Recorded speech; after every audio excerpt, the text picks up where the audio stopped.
it's almost like it's like 99% mental, because you're telling yourself, oh, there's so much work, and I'm like, you work like 2 hours, or even if you work like 8 hours, compared to what? Because that's the way that you have to look at it. Because people say like, I called all day long and I didn't get any results, and I'm always like, I trust that maybe you did spend the entire day apportioned to calling, but how many calls did you actually do? All right, welcome to the Agent Q&A. You got your host here, John. We got Albert in the house. We got Joan in the house. Hey, everyone. So we're going to go right away from our topic of the day. We want to get into getting out of debt, but more specifically, before getting out of debt or chargebacks, we want to just differentiate, from your perspectives, what is a broke mindset versus a financially broke individual? It's a good question. So, I mean, I think a lot of people, they tend to confuse the two, because like, just because you currently don't have money, I guess technically you're broke if you use that really loose, literal sense, but you're not. Broke is actually a mindset. Broke is entirely a mindset. So the thing is, you can be in debt, you can have no money currently at the moment, but if you're continuously working, you have a plan, your current financial state has nothing to do with you were actually being broke or not. Right. Your financial state is temporary. It's a very temporary thing. Your broke mindset, that's more long term. Yeah, because if you walk around saying I'm broke, or you're always saying you're broke, I mean, you internalize all that, and it becomes your attitude. That's how you carry yourself, and you're going to be perpetually broke. Right. We've seen this plenty of times. Yes. And the people always say like, I'm broke, and like, if I care about the person, normally I would just be like, so you guys stop saying that. Because number one, I mean, like, I don't like broke people around me. and it's off-putting, right? Not joking, all joking aside, I mean, like, I don't like keeping broke people around me because they carry that broke person's mentality. Yeah. And then like, they're not solution oriented. They're not trying to fix their own situation. And I don't need that negativity around me. Yeah. I can deal with negativity, but then like for me to want to keep someone in my life, they can't have that type of negativity. And then if they're constantly just talking about how broke they are, I'm like, all right, well, we understand that you currently don't have any money. Yeah. What do you want to do about it? Like, if you have a job, okay, let's figure out how do you move up in your position so you can make more money, or you can find a better career for you, or if you work in what we do in terms of selling life insurance or building a team, okay, we know specifically what we need to do to make money. So like, are you actually taking those steps? Are you actually trying to work to fight your way out of it, or have you accepted it? And you're just going to continue to say that you're broke, and then you're going to continue to be a victim, and you're going to continue to stay in that position. Because if that's the case, you're not going to be around me. Yeah. So what you're saying is if you have a broke mindset, you're creating a sentence. It's like a trapped sentence where you're in your own faith. It is what it is. Yeah. So I don't know. I think that kind of like what Albert is saying, I think that like your words are really powerful. So if you continue to tell yourself that you're broke, then people start to internalize that, and then you really become that broke person that it's in your mindset. So I don't know. I think you're saying it's almost like a personality now. It's a broke personality, right? Yeah, because it's like you're carrying that same, in my opinion, like you're carrying that same mindset. So then it becomes a characteristic of yours. So then you start acting like you're broke, and you start just being broke. So. And that goes into the next question. So what are these broke habits? Like, what are broke mindset habits that we can identify, whether in this business or outside of the business? And what would you say a solution for it, or an action-oriented solution for it? Well, I mean, I think the first characteristic of a broke person is they play the victim card from, if not all the time, from time to time at the very least. So the thing is like, oh, it sucks, this happened to me, or it sucks, like, I can't believe, this person did this, or that person said this, or this company did whatever. It's like, who cares? I hear this a lot. Why is it always happening to me? Right. Yeah, I was going to say that. Or they take like those little circumstances very personal, like it's an attack to them specifically, but in reality, it's not a specific attack on them. It's just situations that happen to everyone in the industry, basically. Right.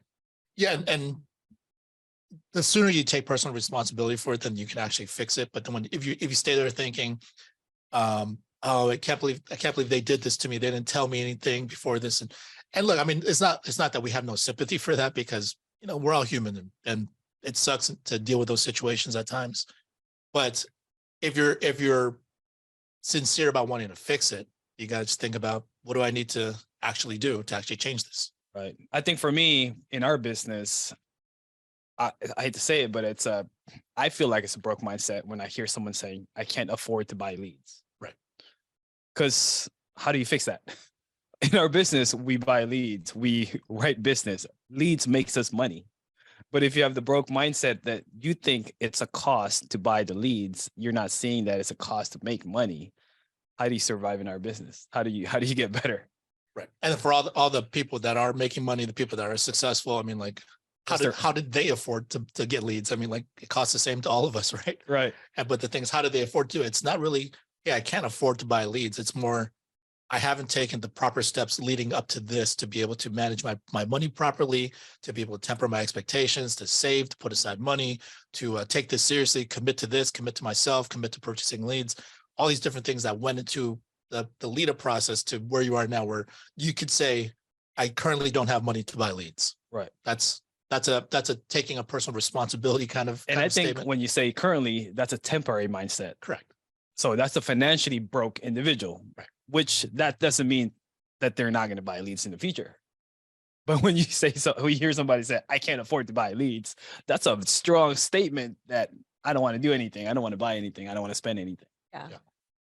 Yeah. I mean, it's like if they say I currently don't have money, it's not, yeah, that's not a broke mentality. That's just, you're currently uncashed. Go back to our unhoused thing last week. You're currently tapped out.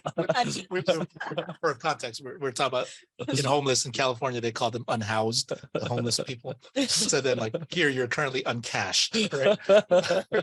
So makes sense. Yeah, I mean, like, you currently don't have money, which in those situations, okay, you accept that I don't currently have money to purchase leads.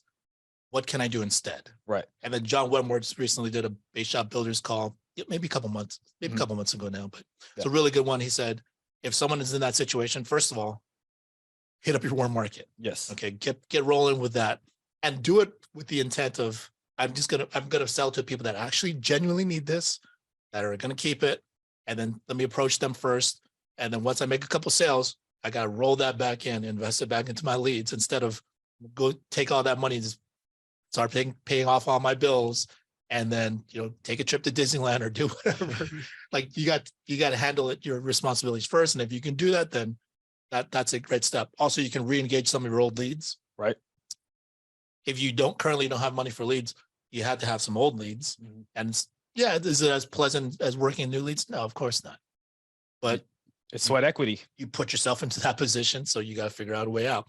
And then obviously reach out to your upline. Your upline, they may or may not have some old leads for you, but even if they don't, I mean, the thing is, there's plenty of solutions. People have gone door to door. People have set up booths in front of, certain events. I mean, there's always a way if you're trying to look for a solution. If you just want to sit there and complain and talk about being broke and talk about being stuck, then that's entirely a self-fulfilling prophecy, and you probably will end up staying broke. Yeah.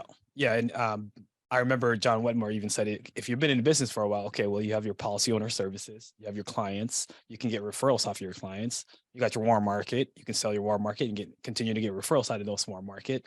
So it's a solution-based approach versus a shutdown of, I'm broke, I don't want to buy leads, I'm done, I can't write, I need help.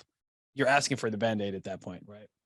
And then leading into what you were saying about the spending and whatnot, that was my next topic. Okay, so what is the broke mindset's spending habits in our business or outside of our business, and what should they be switching out of, right? So let's say, they don't want to buy leads, then they hit up their referrals, then they got some sales out of that. What do they do with that money? Is this a reinvestment into the business, or are they holding on to this with the scarcity mindset versus like an abundance mindset? I mean, I think in that situation, I mean, if you're not going to automatically roll it back in and reinvest back into your business and into yourself, I mean, a scarcity mindset's almost more preferable than how people generally handle their money in those situations. It's not the worst. Is what you're saying? Whenever someone makes some money, Disneyland's always a very popular destination. Yeah, they go and buy some rims. They go and take all their friends out to eat. I mean, and which I'm not judging anyone for that, because look, we're all human. We crave certain things and we want to achieve certain things. The thing is, the problem with that is that people make a little bit of money and then they tell themselves, I've made it. or tell themselves, I've had, this is success and it's going to continue to be like this. Where in reality, you got to be like, cool, I made a sale, I made some money. Now I got to recognize I need to be smart about this and either reinvest it right back in, or I need to hold on to it and not spend it just yet, because I got to be able to recreate this and recreate this and recreate this. And then when I get to that point where I'm consistently doing it, and then I mean for like a long period of time, consistently doing it, not just I sold 2 weeks in a row or so, a couple of days in a row. It's after a long period of time, if you have sustained results and you can continuously reproduce it over and over again, you have a system down, because you need to develop that habit first, right? And then once you're at that point, then you can be, okay, I can put a little discretionary spending into this and into that. But if you do it too soon, I mean, we've seen it happen time and time again. Yeah, it's People true. get themselves into a hole and then they just think, oh, I'm broke. It's like, no, you made money or you had some success and you chose to make some poor financial decisions at that moment. Right. So recapping that from a broke mindset, what they're doing is they've touched a little bit of success and they're over celebrating on it. Yeah. And then they're going back and reversing back into their broke mindset habits, where continuing to spend, continue to lose the money versus recreating more money. Yeah. Right. So it's like you spent 10% gains of success and some sales, and then you spent like 2 weeks, 90% of your business back into the month of like spending it and not making it. And then now you're back in rusty again, and it's harder for you to come back to it. And then now, what happened in your mindset? Oh, I'm poor again. I don't have any money. Why is everything happening to me? You're self-fulfilling. You're in that blame game again, right? Yeah, I mean, it may not necessarily be a generational curse, because it could just be you personally have developed these habits over the course of your life. So you have a certain mentality, you have a certain set of habits that you got you to the point where you weren't financially thriving, right? Mm. So if you're in that position, the thing is, we're all consistent. Like the people always say, like, hey, consistency is the key. You just have to be consistent, you'll make it. That's not necessarily true, because the thing is, we're all consistent at something. You could be consistently lazy. You can consistently wake up late. You can consistently choose not to work, and then you'll continue to do that consistently, and then you'll get whatever result, which is generally you're broke. You don't have any money. You're not having success in your business. Your business is not growing. So you really need to break that cycle. Right. How do you break the pattern? So just as long as it took you to build up all these habits over the course of your life, or over the course of whatever period of time that got you to this position financially, you need to go a little harder. You need to overcompensate and need to stay strong mentally and figure out a way to build good habits, build habits that are successful, and then continue to allow you to thrive and allow you to continue to grow your business. And like yesterday, I was able to a lead came in, I called her immediately and I sold it, and I helped 3 families basically, right? For our friends at the FTC. Yeah. But then, like, it's not like, hey, I didn't do anything special. It wasn't like I made some money, and it was nice. It was the process was cool. I mean, it was fun, but that's not a habit. It was just, I got lucky. Right. Right. Now, if I do that every single day, if I do that multiple times a day and I'm consistently doing it, then I've developed a habit to do that. Yeah. So I think people confuse that too often. Like, I had a little bit of success, and our comp rates can't really be beat. So I mean, like, you make a little bit of money, you tell yourself you're more successful than you actually are. Well, just to add to that, what time did you make that sale? So I want to address this to our audience. I think 5 or 6, sometime in the afternoon, evening. Now, so if you had a bad habit, like if you chose to leave early or stop working early, would that have happened? Definitely not. Right. Now, if you stayed longer, sometimes you get lucky, you make a sale. But if you consistently make that habit of ending at a later time, would you have more successes?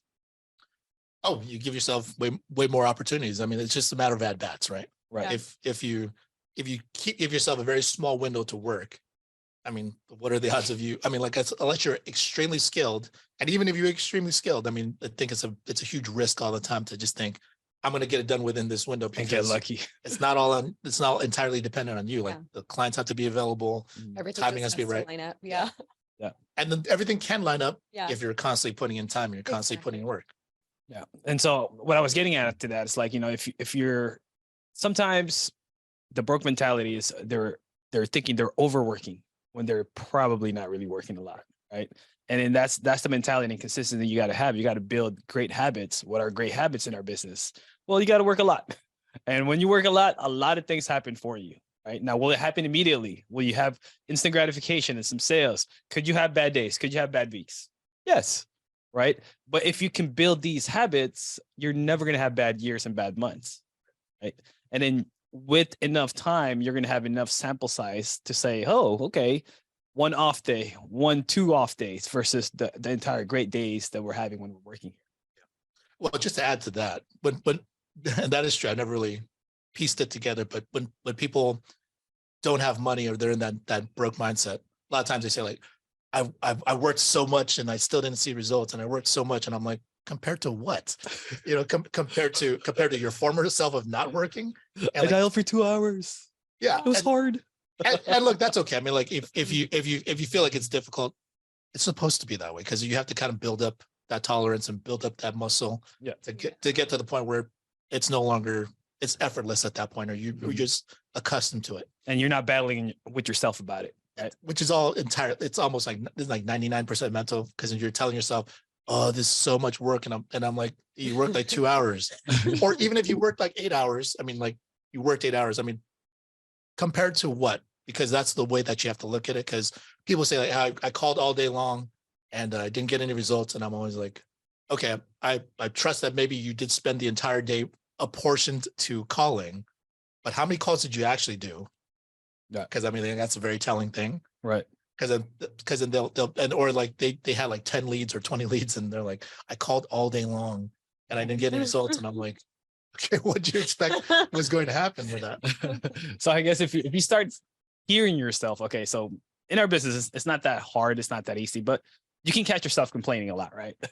It's like, oh man, this so-and-so happened. I caught myself complaining a lot on some certain leads. Okay, I bought leads, clients I spoke to didn't have a bank accounts. Great to complain, right? But will that complaint deteriorate your process in the future? If you're saying the wrong things, like I called so many times, it's not working. These are broke mindsets. You got to catch yourself on this. And if this is something that you're hearing for the first time, if you catch yourself complaining about your lack of results, you need to get the results first. So if you're stopping too early, quitting too early, you're creating broke mindset habits too, right?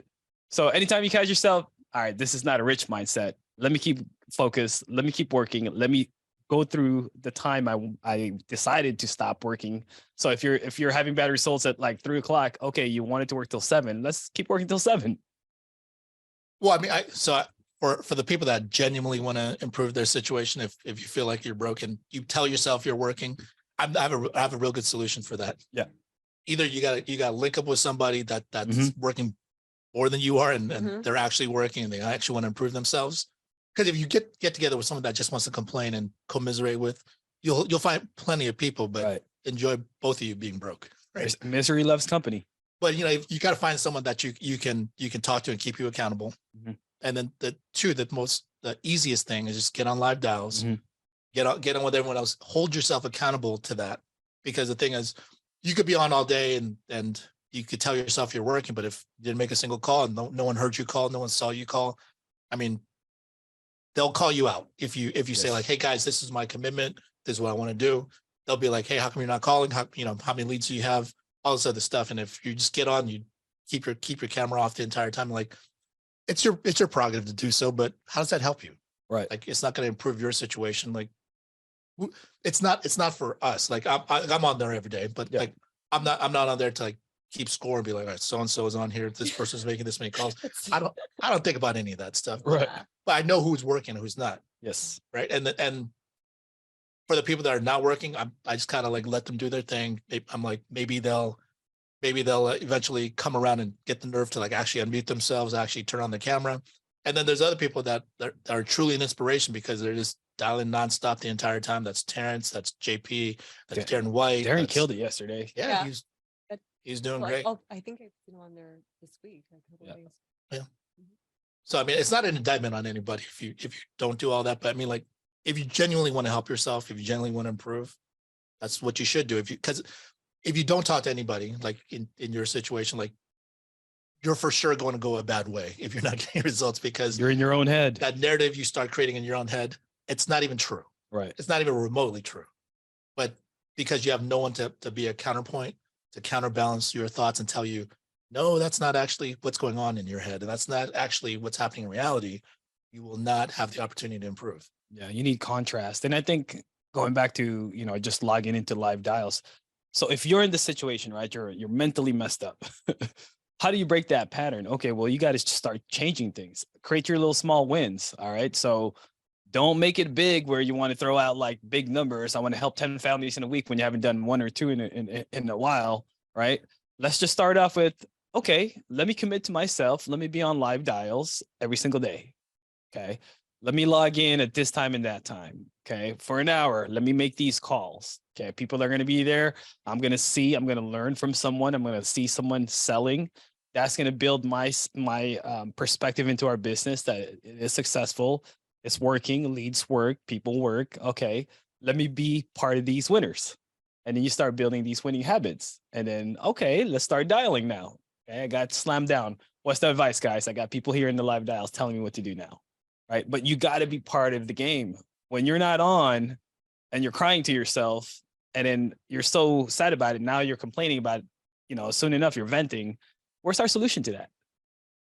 Yeah. Right. So we got to create bigger habits on that. Anything else you guys want to add? Yeah, I mean, I just think, look, everyone should just, so I don't know. I don't want to be like that authoritarian figure that just keeps saying like, go to work, because that's not my thinking anyway. I'm not telling everyone like you should be working all the time, because I myself don't do that. Right. And then we're at our old company. We were kind of stuck. We kind of hit our ceiling, right, for a while. So like we always took it at a point of pride to be like, I'm just taking the day off, right? Off. It's like, we're supposed to run appointments, but then something fell through, and the agent didn't book any appointments, or the agent got sick or whatever, and we couldn't go out with them. So it's like, ooh, I'm off. Yeah. Right. So it was like a point of like, it was like a little bit a celebration humorous. of being off. It was humorous, definitely, but it was also a little self-sabotaging, because it was not helping us advance in our careers. Mm. So I mean, which that's the thing. Like whenever during those times, like John was part of my down. Yeah, go ahead. So would you guys consider that to be like a broke mindset? No, I don't think that's a broke. I think that's irresponsible. It was irresponsible. It was just like such a toxic location that we were finding joy in the toxicity in our business. Yeah, it wasn't unhealthy. I mean, it wasn't helping us to thrive. It was helping us to get by. It was helping us to maintain, but it wasn't something that was truly uplifting and really inspiring. Yeah. Right. But I mean, but my point behind that was, at those times when John was like cool, the agent never picked up, so I'm off. And then, so for me, as his upline, like I was never upset about it, because I was like, part of me was like, lucky you, right? He would text back, man, I'm here door knocking with this guy. And we've had some bad experiences with like being in the field with somebody else, and they have that broke mindset, and you're just so sad and feeling so bad. Like, I wish I was off. But yeah, even those moments when I was like, cool, John's off then. I mean, like, he can go and enjoy himself. So there's no problem with people taking the time off. It's just, I didn't need to have this conversation with John, because he already understood, hey, if I don't go to work, I'm not going to make money today. Yes. And then like he's perfectly fine with it. He wasn't broke. He was okay financially at the moment. So I mean, like, it's no worse for wear. Right. So like in those situations, that's different. But if you're in a position where you keep telling yourself I'm broke, or I'm behind on bills, and I need to pay for this, I don't have money for that, I don't have money for this, then okay, then you need to accept that's not okay for you to be taking that time off at that time. Mm. So you got to know your own situation, and that's really what the point I'm trying to get across. If you're okay financially, cool, take all the time off you want. If you're okay with where you are positionally, career wise, cool, take all the time off you want. Go and enjoy your life. Go live your life as much as you want. But if you're ever complaining about your financial situation, or you're ever feeling like you're behind, or you're lacking, or whatever it is, that point, I'm telling you this as not just part of your upline, or if I am, or if as a friend, I'm telling you, you need to get to work and do something, because it will suck even more if you let this continue to go on.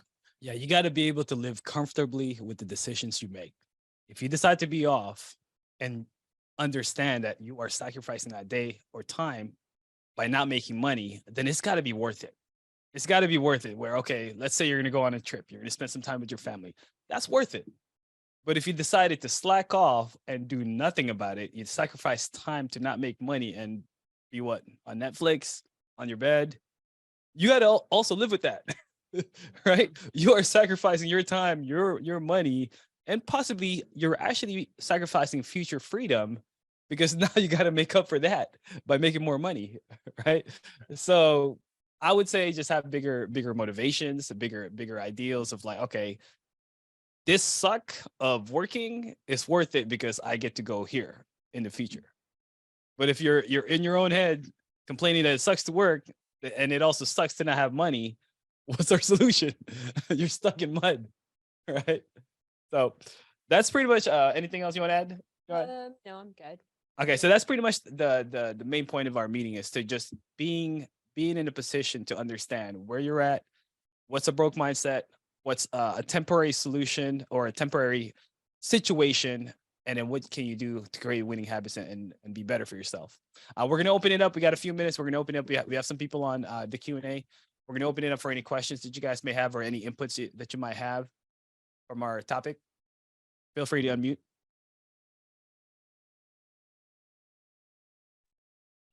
Hey guys, this is Eli. Can you hear me? Yeah. Hey, Eli. What's up, Eli? What's up, Eli? What's up, guys? Hey, I'm getting back into the game. Okay, I stopped selling like 100% life insurance for about almost 6 months, and recently, some circumstances forced my hand. I got to get back in the game, and I need to sell. So, basically, I feel like I'm starting from scratch, right? Even though I'm not, I got experience and everything like that. But as far as getting back into the routine, I know I hear you guys saying get on the Zoom dials, right? Beyond that, any specific tips on lead strategies, like a mix of anything that I can start with, because I'm basically gonna get back in the game with telesales. Actually, that's what I want to do. I don't want to go door to door in home. If I have to, then I will, but I want to go telesales 100%. So any quick tips for somebody getting back in the game? How much should I invest just to get off the bat? A good amount. What do you guys suggest? Okay. Well, first of all, I want to, we've already talked about this a little bit, but as far as you deciding to get back into the game because of circumstances, I actually look at it as like a really good thing, because it's a new opportunity for you to re-engage with something that you knew worked before, right? So Right. So it's like a brand new opportunity. And yes, you're coming in with a little bit of experience because you've done this before. So that you're not learning brand new. The thing is, what you want to do is you want to approach this thing this time around. What didn't you get success with last time, and what do I need to eliminate from my previous work habits, and what can I incorporate now? You're changing from in-home to telesales. I mean, that's a big change from the mode of work before. So I mean, I think yeah, you're used to purchasing leads. So I mean, when it comes down to purchasing leads, I think we should just have a discussion about as far as like what your budget is, what type of demo, if you like working like older leads, if you care more about getting a high volume of leads and you're just going to sit there and just dial patiently. Or for me personally, I value my time more, so I'd rather spend more money on more expensive leads and try to get them hotter and fresher, because I'd rather work less, but I'd rather pay more because I know I can make more money. Right. I can't make any more time. So that's my personal approach for it. But I mean, I've seen it work both ways. So I'm not saying one way works better than another. I just personally have more capital I'd rather put into it rather than time. And then for me, especially when you're going into telesales, I know you're in California, but I believe like having multiple licenses will really, really help. Yeah. And dialing different state clients, because as you know, in California, we have a lot of clients that are like up to here with their budget. When they go to different states, they have more disposable income. So if you're going to work out of state, then you can buy out of state leads. Then you would also need a system that'll allow you to dial in those states that they'll pick up more. So you'll need to change your area codes. So Ringy's been really good. I know we always say good things about it, because you could buy zip codes or area codes for like a few dollars. And then you could download a Ringy app and dial off of your phone off a ringy, and it'll be their area code. So I'm Okay. working some like old leads in New Jersey, and I come to find out like when they dial and I dial New Jersey ringing numbers, they're picking up. But if I call them from my cell phone number with a 562 number, they're not picking up, even though they're a booked appointment. Also, I mean, block out a period of time that you're going to work to commit. So start off weekly and then be like, all right, this day I have to be off because I have to spend time with the kids or whatever it is. I have personal plans here. So block all that out. I would take a weekly calendar. I would cross all those parts off first, work that way. And then say the rest of the time, these are the hours I'm going to commit. These are the days I'm going to commit. And like for me personally, I like to end my days earlier.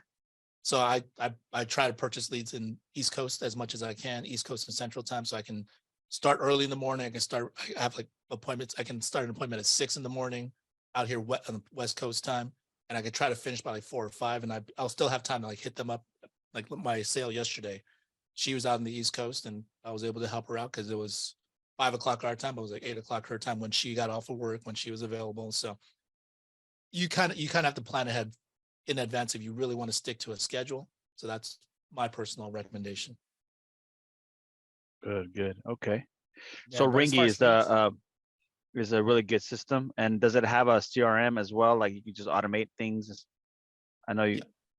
Yeah. So Okay. Ringing is one of the CRM, and this is not a paid advertisement for Ringing. they should pay. us. But there's plenty of other platforms out there that do similar things. CRMs that manage your leads. You can disposition them. You can call out directly from there. You can make notes in there. You can put them to do the automated drip campaigns, so they continue to text them and email them.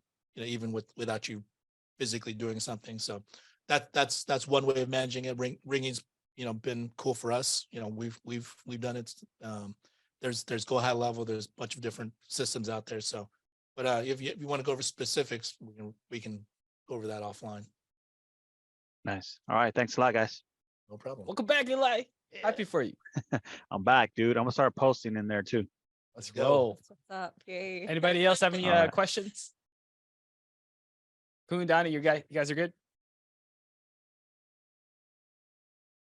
Cool. All right, so we're gonna wrap it up. This is gonna be saved on YouTube Elite Clips. Yep. Please follow us and like and subscribe. Like and subscribe. Have a good one, guys. Thanks, guys.